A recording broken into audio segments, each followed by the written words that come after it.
Para finalizar este curso nos corresponde ver el módulo número 4, recursos humanos.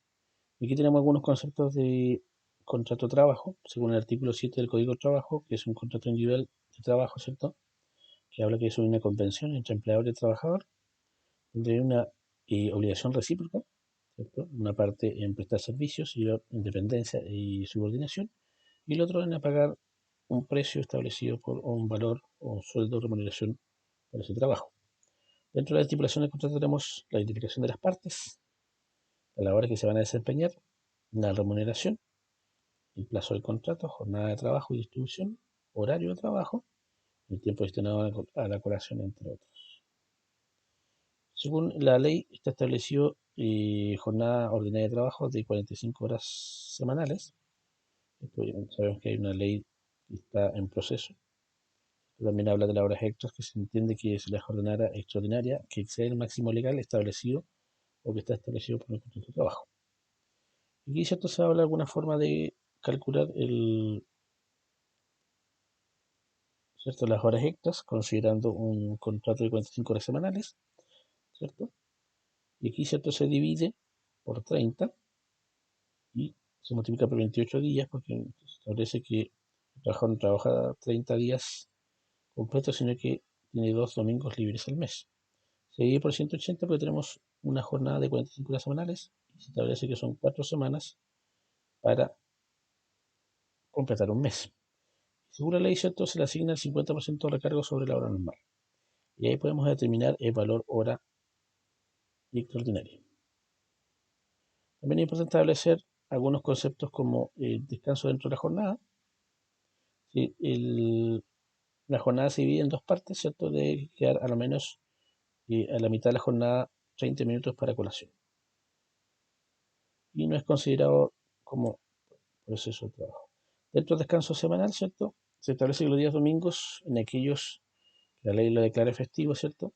Son como días considerados libres, ¿ya? También el Día del Trabajador, ¿cierto? Que el 1 de mayo es considerado como feriado irrenunciable. Cuando hablamos de remuneración, estamos hablando de la contraprestación en dinero y adicionales en especies avalables en dinero que percibe el trabajador producto de su trabajo.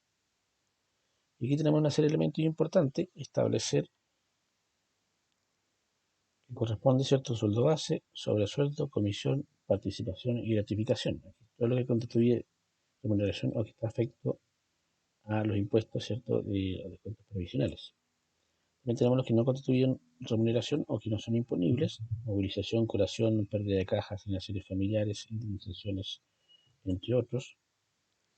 Dentro de las descuentos tenemos cierto lo que es descuentos obligatorios, impuestos únicos a los trabajadores, las pensiones AFP, salud, 7%, seguro de cesantía, según el tipo de contrato, puede ser indefinido, un 0,6%, cuotas sindicales que pueden ir entre 1 a 3%.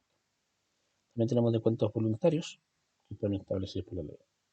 Ahora si hablamos de una liquidación de sueldo, que junto con la prestación del servicio, ¿cierto? Al momento de pagarle al trabajador se debe establecer en una liquidación de sueldo lo que le corresponde tanto los haberes como los descuentos establecidos por la ley y voluntarios para que el trabajador pueda establecer, ¿cierto? Si fue bien pagada su remuneración.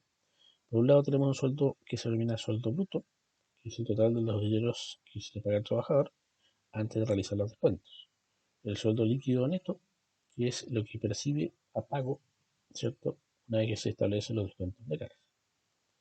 Y la renta imponible son aquellos montos que están eh, establecidos por la ley para ser afectos a descuentos provisionales. Aquí tenemos el formato de una liquidación. Hoy en día, ¿cierto? La mayoría de las liquidaciones se hacen en formato digital, hay software para ellos, ¿cierto? Ahora cuando hablamos de finiquito, estamos hablando que es un contrato donde se pone en término de la relación laboral.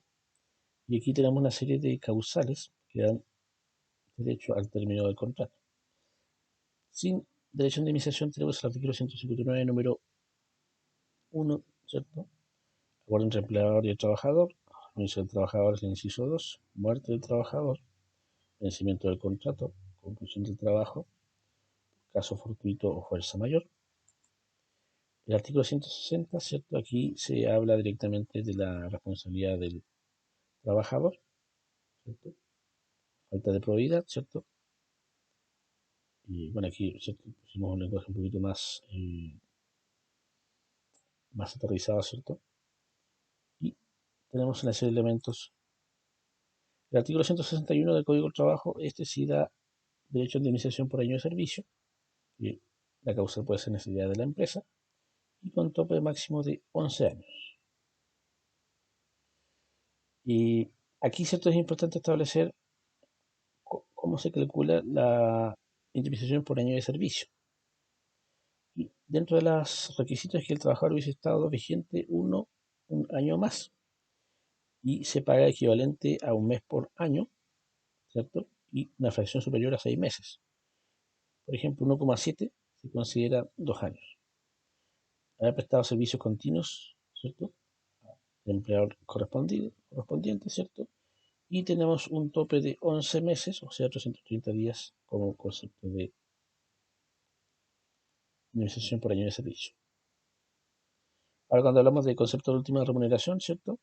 Se toma total de haberes menos las horas extras, menos la gratificación, menos la asignación familiar y menos los aguinaldos. Tope de indemnización es de 90 UF. Ahora, si hablamos de las causales de despido, ¿cierto? La ley Bustos, ¿cierto? Surte efecto del despido si no están canceladas las cotizaciones, ¿cierto?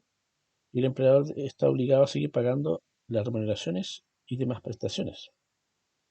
Y el trabajador está liberado de prestar servicios hasta que se acredite el pago de las cotizaciones. Y aquí se incluye, ¿cierto?, las renuncias voluntarias, mutuo acuerdo de las partes y muerte del trabajador para la aplicación de la ley Bustos. ¿Ya? También tenemos, ¿cierto?, los feriados anuales. En este caso, un trabajador por elaborar un año de servicio tendrá derecho a 15 días hábiles por concepto de feriado legal. Y cierto, se establece que tienen el feriado proporcional, ¿cierto? O se denomina el feriado progresivo, ¿cierto? Que un trabajador que cumpla más de 10 años de forma continua o discontinua con un empleador tiene derecho por cada 3 años un día adicional más. ¿Ya? Para efectos del feriado, los días sábados se consideran inhábiles. ¿Ya? O sea, solamente se calcula con los feriados hábiles. Y la forma de calcular el valor que le corresponde al trabajador, factor, número de días feriados, en este caso serían 15, ¿cierto? Y los meses del año serían 2, nos da un factor de 2,5. Muchas gracias.